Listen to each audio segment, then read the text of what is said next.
Salut à tous, c'est Wiz, j'espère que vous allez bien. Personnellement, ça va super. Le catch est une discipline dangereuse et qui souvent peut impacter drastiquement la santé des catcheurs. J'avais d'ailleurs déjà fait des vidéos sur le sujet avec les catcheurs morts sur un ring et les catcheurs qui ont eu leur corps détruit à cause du catch, mais tout ça c'est évidemment la partie triste, la partie négative de la chose. Il existe des catcheurs qui ont vécu à des âges incroyables et c'est précisément ce dont on va parler aujourd'hui. Comme d'habitude, je vous rappelle que si jamais vous aimez mes vidéos, vous pouvez vous abonner à la chaîne, c'est totalement gratuit et ça me ferait super plaisir. Enfin bref, on est parti sans plus attendre avec la vidéo.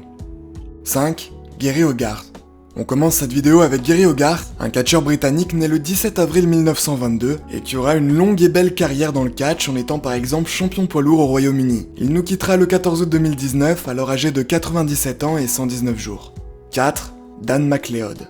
On remonte pas mal de temps puisque Dan McLeod est un Écossais né en 1861. Il aura une belle carrière et réussira d'ailleurs à être champion durant 4 ans. C'est juste incroyable. Après sa carrière dans le catch, il va se reconvertir en entraîneur de catch et prendra finalement sa retraite avant de s'éteindre le 20 juin 1958, âgé alors de 98 ans et 6 jours. 3. Joey Doracio.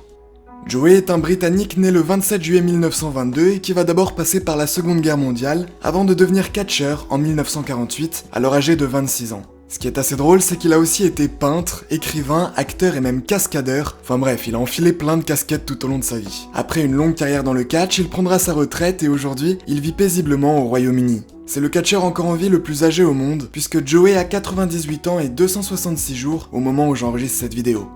2. Angelo Savoldi. On continue avec le catcheur italien Angelo Savoldi. Il est né le 21 avril 1914 et à seulement 5 ans, il déménagera avec sa famille aux États-Unis. C'est en 1937, alors âgé de 23 ans, qu'il commencera sa carrière dans le catch qui continuera de longues années en ayant un certain succès. De 1963 à 1972, il aura même l'occasion de faire des matchs au sein de la World Wide Wrestling Federation, connue aujourd'hui sous le nom de WWE. Et oui. Par la suite, il formera sa propre fédération appelée la ICW, avant de prendre sa retraite puis de nous quitter le 20 septembre 2013, âgé alors de 99 ans et 152 jours. Et enfin, en première position, Abe Coleman.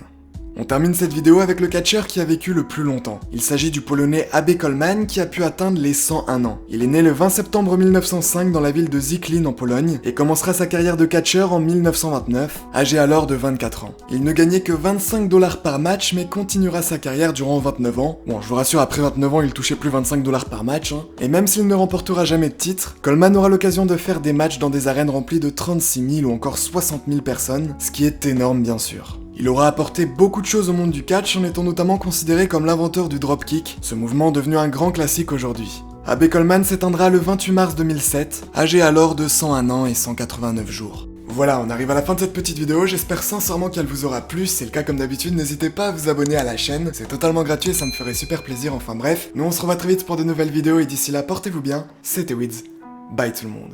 Yo, I ain't here for the money, I ain't here for the fame, though it might be nice to